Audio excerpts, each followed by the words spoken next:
Okay, so we've all heard it before. Talking during sex is not the most sexy thing to do. Like, it can be awkward. If you really know your partner, you don't have to talk and you just flow together. Well, for me, that's all bullshit. The first reason, and the most important one probably, is that when you meet with someone in such an intimate way, you probably want to make the best out of it, right? You probably want it to be fun, to be playful, to feel a lot of pleasure, to show this person how much you care about them, how horny they make you, whatever. You meet a new person, you don't want to lose time like guessing what do they like, what do they don't like just ask each other. What is really fun for you? What are the zone of your body that makes you really excited? Like, what do you know already about yourself and that you can tell me so that I know I can be a good partner for you. I can give you the pleasure I want to give you in the way that fits you. Okay, so to start off, I want to talk about a quite spread habit that we tend to have, and it's the habit of enduring unwanted touch or an unwanted interaction for many different reasons. You probably went through this already, like you're intimate with someone and they start spontaneously doing something to you. You don't specifically like it. It's not what you would do in that moment actually, but you just go with it in order not to hurt their feelings or to not create an awkward situation or whatever. So there are many reasons why we might start to endure situations we don't really want. One of them might be cultural conditioning. A lot of people are raised to prioritize the comfort of the other person, but actually never learn to give themselves the worth of knowing what I want, what I don't want, what is important to me in the first place. Another aspect might be that we are afraid of saying no, that we fear the consequences. So in the moment it can look like an easy compromise to do to avoid an awkward situation, like it's not so bad, I can just wait a little bit and then we'll go to the next thing. But imagine when you do it every day over the course of years. Every time it's a little bit of self-harm that you do to yourself. Like you give your body the information, my sense of safety, of comfort, of pleasure is not that important. This might also over time build up some resentment towards your partner. So I really encourage you to start noticing those moments. The first step is to break the habit of enduring. To notice I'm going along with someone with something that I don't really want and poof, I stop it. And then the space opens again to see what could be right. The next step is to start small. Actually, you don't have to directly know exactly what you want in that moment. I know for myself it's quite difficult. I had to do a lot of practice to even feel, okay, what it is that I really want, and then to dare to speak it up and to verbalize it. I mean, it's a process. So start also by making small adjustments in the moment, in whatever is happening. For example, let's say your partner is touching your hand like this, and you can say, oh, you know what, I would like it better if you would go with the nails instead of the fingers. Make the smallest adjustment and see how it is to speak something and to receive it exactly as you want. It can also be really subtle qualities of the touch, like for example, you know what, I would like it if you would go slower with the touch, see what happens, or I would like more pressure.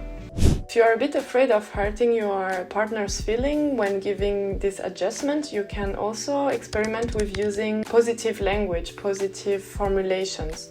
Instead of saying like, whoa, it's too intense, I don't like when you kiss my breast the way you do. Instead of saying that, you could, and as your partner is kissing your breast, you could say, you know what, I love it when you take them in your hand instead.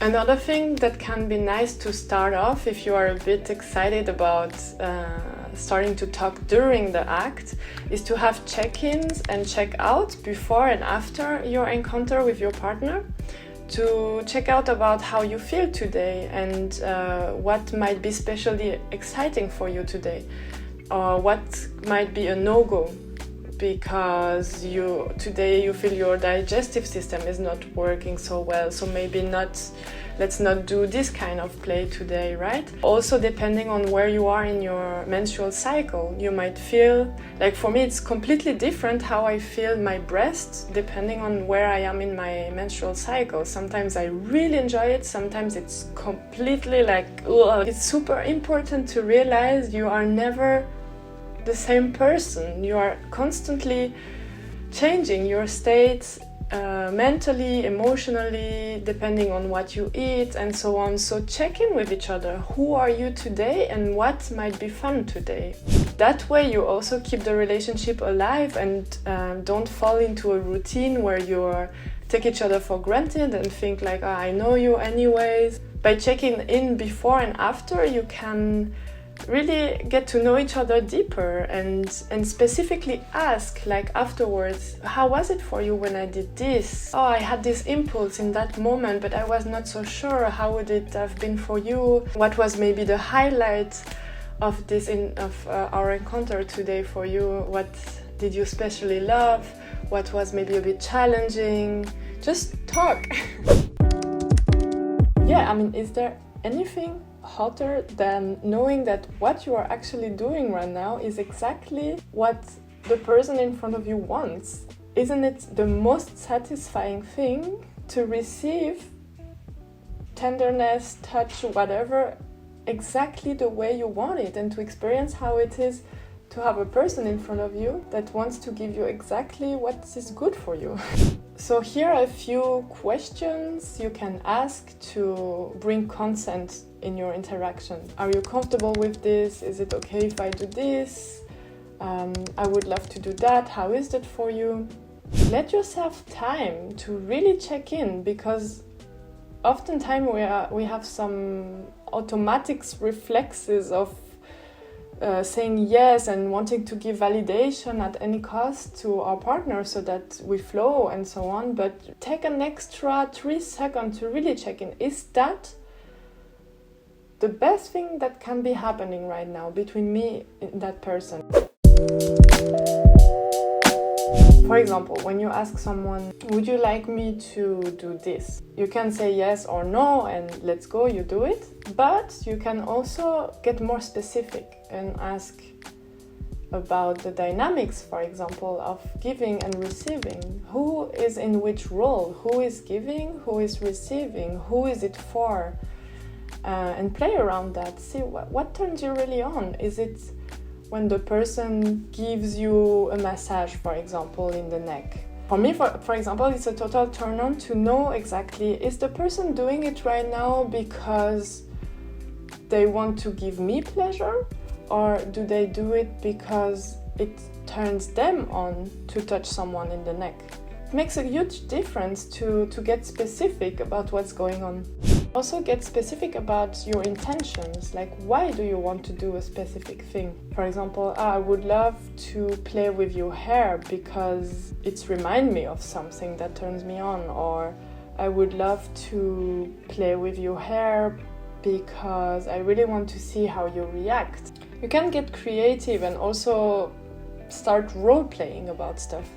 What I mean by attitude, it's like the quality of how you do it. For example, if I give you a head massage, I can do it like pulling and scratching in a way, like you belong to me kind of way.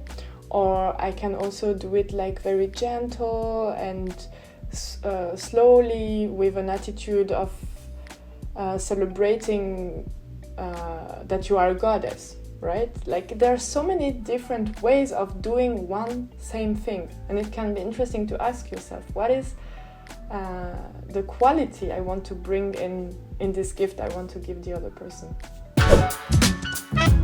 To summarize, I invite you to start practicing when you are enduring something you don't really feel like doing, putting a stop in those moments. See if you can make smaller adjustments regarding the quality of touch, the pressure, how fast, how slow you want it, just small adjustments during the interaction. You can experiment using positive language, saying like already noticing what do you already love and verbalizing it instead of focusing on what you don't want. Experiment with check-ins before and after your encounters with your partner. And mostly keep being creative, playful. Take your time to see what gives you safety. Can you create a space with your partner where both of you feel safe to say what you desire, what you don't want. One last nugget maybe for you that I notice makes a huge difference for me when it comes to communicating. When I say something that I want or that I don't want, and my partner just says thank you, nothing less, nothing more, this is so liberating. This is the most beautiful gift you can do to someone who has the courage to tell you how they feel. So yeah, that's it for today. Let me know in the comments below how it is for you, which of my tips is especially useful, maybe what you want me to talk about on the next video, and subscribe!